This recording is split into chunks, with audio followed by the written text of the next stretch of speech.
17 is called Uncle. There it is. When they pulled into the fairgrounds, they could hear music and see the Ferris wheel turning in the sky. They could smell the dust of the racetrack where the sprinkling cart had moistened it, and they could smell hamburgers frying and see balloons aloft.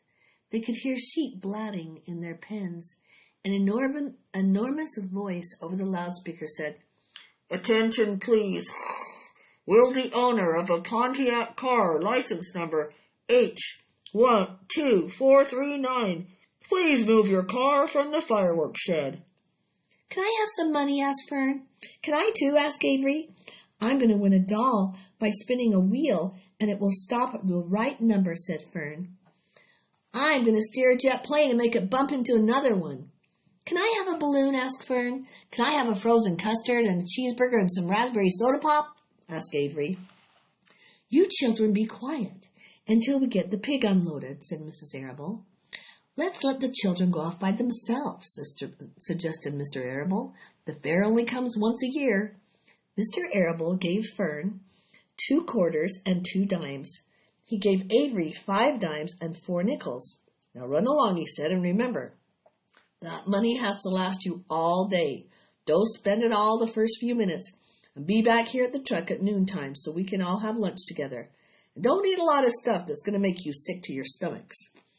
"And if you go on those swings," said Mrs. Arable, "you hang on tight. You hang on very tight. You hear me?"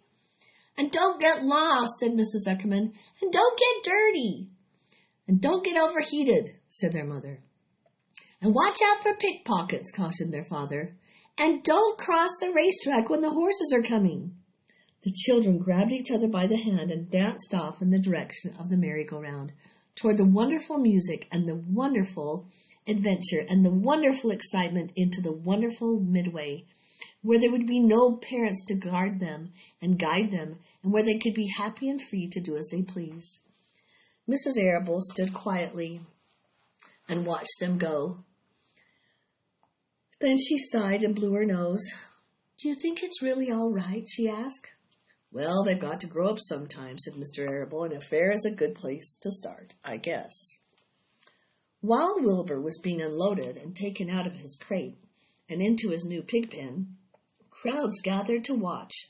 They stared at the sign, "Zuckerman's Famous Pig." Wilbur stared back and tried to look extra good. He was pleased with his new home. The pen was grassy, and it was shaded from the sun by a shed roof.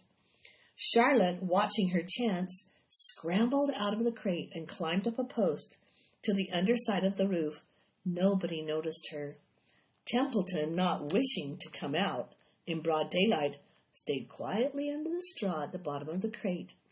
Mr. Zuckerman poured some skim milk into Wilbur's trough, pitched clean straw into his pen, and then he and Mrs. Zuckerman and the Arables walked away toward the cattle barn to look at the purebred cows and to see the sights. Mr. Zuckerman particularly wanted to look at tractors.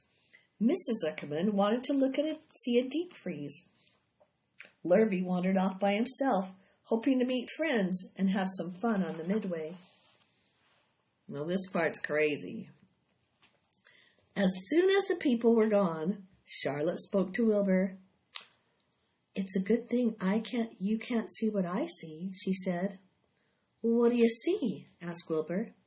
"There's a pig in the next pen. He's enormous. I'm afraid he's much bigger than you are." "Maybe he's older than I am and has had more time to grow," suggested Wilbur.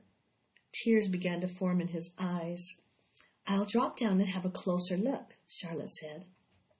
Then she crawled along the beam until she was directly over the next pen. She lowered herself down on a drag line until she hung in the air just in front of the pig's snout. "May I have your name?" she asked politely. The pig stared at her. "No name," he said in a big, hearty voice. "Just call me Uncle." "Very well, Uncle," replied Charlotte. "What is the date of your birth? Are you a spring pig?" "Sure, I'm a spring pig," replied Uncle. "What you think I was, a spring chicken?" "Ha, ha, ha, ha, ha. That's a good one, huh, sister?" "Mildly funny," said Charlotte. "I've heard funnier ones, though.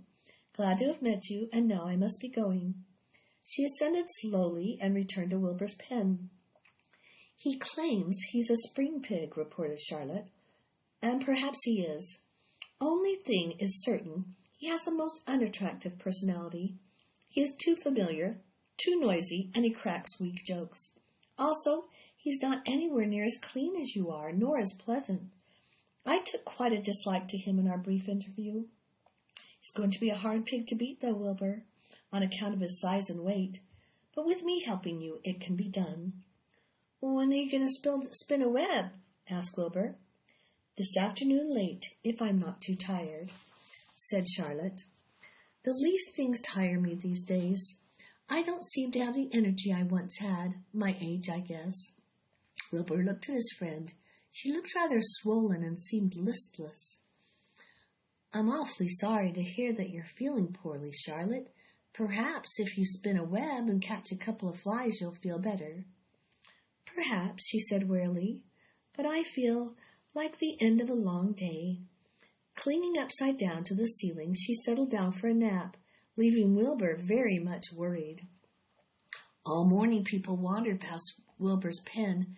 Dozens and dozens of strangers stopped to stare at him and to admire his silky white coat, his curly tail, and his kind, radiant expression.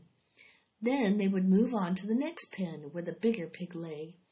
Wilbur heard several people make favorable remarks about Uncle's great size. He couldn't help overhearing these remarks, and he couldn't help worrying. Now, was Charlotte not feeling well? He thought, oh dear. All morning Templeton slept quietly under the straw. The day grew fiercely hot. At noon the Zuckermans and Arables returned to the pig pen. Then a few minutes later, Fern and Avery showed up.